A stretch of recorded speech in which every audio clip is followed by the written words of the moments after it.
Hi YouTube, this is Honey T224 and I want to do a video on my experience with stillbirth. A lot of you already know that my husband and I are trying to conceive. We're in the process of having our baby, and I wanted you all to know that I have been pregnant before. However, it did end with stillbirth. So in 2005, I was pregnant, had a full-term pregnancy that was healthy, no complications. And I was getting ready to deliver my child. I went to the hospital for my checkup. I went to see if my cervix had dilated. It had dilated. And they used a monitor to check for a heartbeat just to make sure that the baby was okay. When they did check for the heartbeat, there was no heartbeat, and they went to take me to another area of the hospital just to get to get a second opinion to make sure that something wasn't wrong with their monitor. And with that second ultrasound, it was reported that my daughter had passed and that she did not have a heartbeat. So, of course, there were a lot of questions that were unanswered, and I did have to really have faith at that moment. It was a really difficult time for myself and also for my family, who were right there by my side experiencing it with me. So I did have her vaginally. I had an autopsy report done, and I didn't find out that anything was wrong. Like I said, full-term healthy pregnancy and a healthy baby. And so, things happen. God had his plans, and, he wanted me to have an angel. So I wanted to speak with you all about, it's been 8 years, and I wanted to speak with you all about my experience with stillbirth and how I really overcame or tried to recover from that experience. And I'm still recovering from the experience. It's a day-to-day struggle. But I have learned to deal with it in very positive and healthy ways.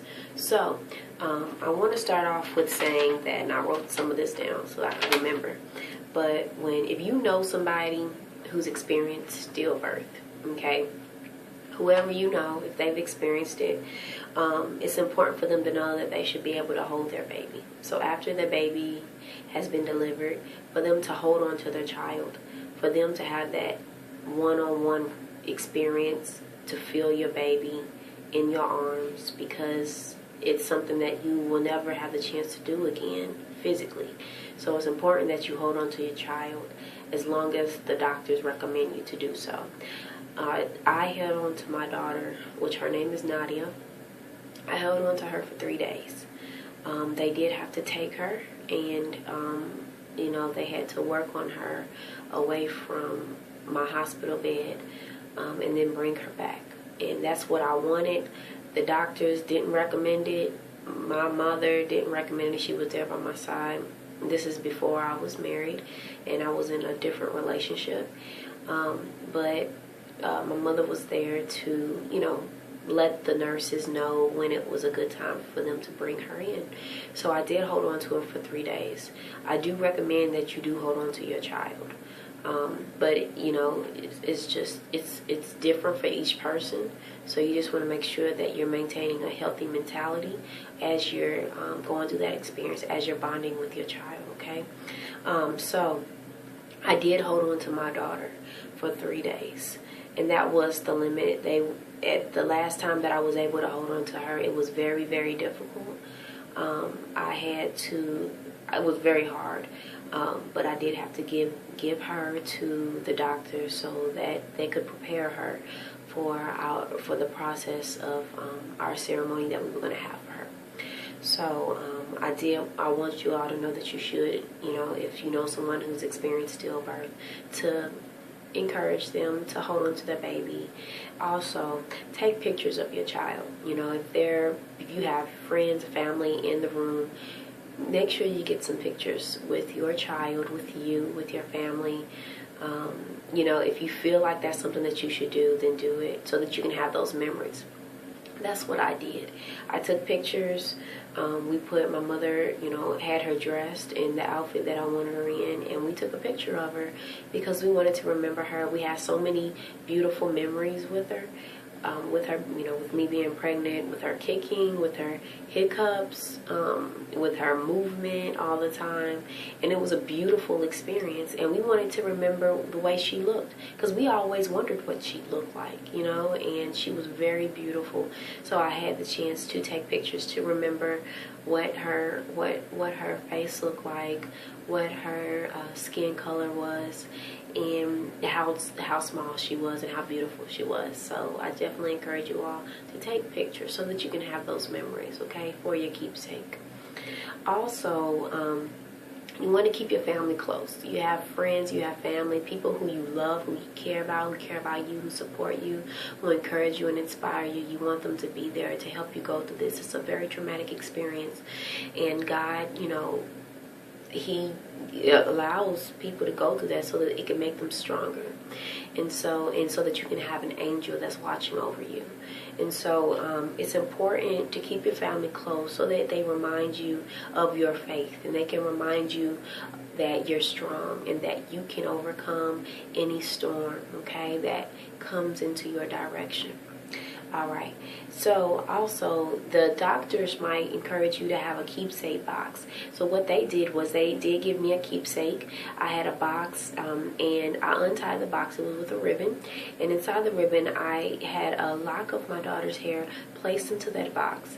I also had my daughter's her footprint that typically goes onto the birth certificate.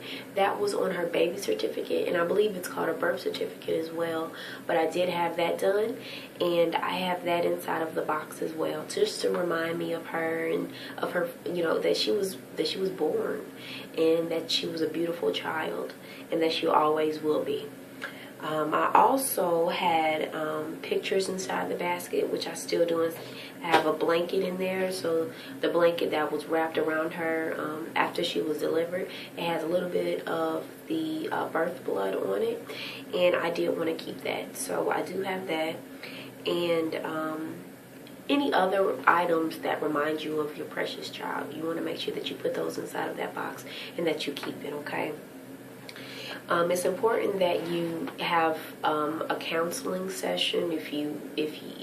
Whether you believe in it or not, you need to speak with someone, whoever is close to you in your family, your spouse, your mother, your father, your parents, whoever is in your within your close-knit family. You want to make sure that you speak with them. Also, there are many counseling parent sessions that you can go to, counseling, consoling parents opportunities, usually in the hospital. So you can definitely speak with them to help you to recover and to overcome that obstacle in your life. So there are other different ways you can get involved. We have a walk to remember where I'm from, and it's usually every September, and it's where it's when a lot of parents get together, a lot of families that come together, and they remember their children who've passed and become angels. And these are children who are stillborn, who were products of miscarriage, and also children who experience SID, sudden infant death syndrome. So you have a lot of different people who've experienced the loss of a child, and it's a great way to embrace them, to embrace your child, and to remember them, okay? You can also raise funds to do research in preventing miscarriage and preventing stillbirth and SIDS, and also ways that you can help other families who are going through that loss as well. It's important that after you leave the hospital that you bandage your breast, because as a women, after you've had a baby, you will produce milk. And my breasts were very large, they were very full, they were very engorged with milk. And it was very, very painful, and so it's important so that your milk won't continue to come in, that you wrap your breast with bandages. And so I had a large bandage that I put around my breast that my mother helped me with, so that it can help the milk to go down and that it can kind of dry up, okay? So that helped. It was very painful. Like I said, I experienced engorgement, and there are ways that you can help with engorgement if you're trying to release the milk from the breast. But what I was doing was I wasn't trying to release the milk. I wanted it it to dry away, to dry up, so that I would, because I didn't have a baby to feed. So, but if you do plan to, if you do want to, you know, help another woman who hasn't been able to breastfeed, who's having difficulty, you could, you know, if you feel comfortable and they feel comfortable and you have a connection with them, then I would definitely think about expelling the milk from the breast, and making sure that it gets to that person so that they can have some healthy milk for their baby. So that's just a side note, but I did bandage my my breasts. Another thing is, let's see here, deciding whether or not you want to bury your child or if you want to cremate your child. I decided that I wanted to cremate my daughter because I just didn't feel comfortable with a burial. Never experienced it, and I never experienced cremation either, by another family member, but I felt like I wanted to have her physically still, and that I wanted that the best option was to have her cremated and to have an urn made for her. So we did have a beautiful marble urn with flowers, daisies, all types of beautiful flowers on it. And it was the least expensive. However, if you do experience stillbirth, funeral homes typically bury the children free of charge.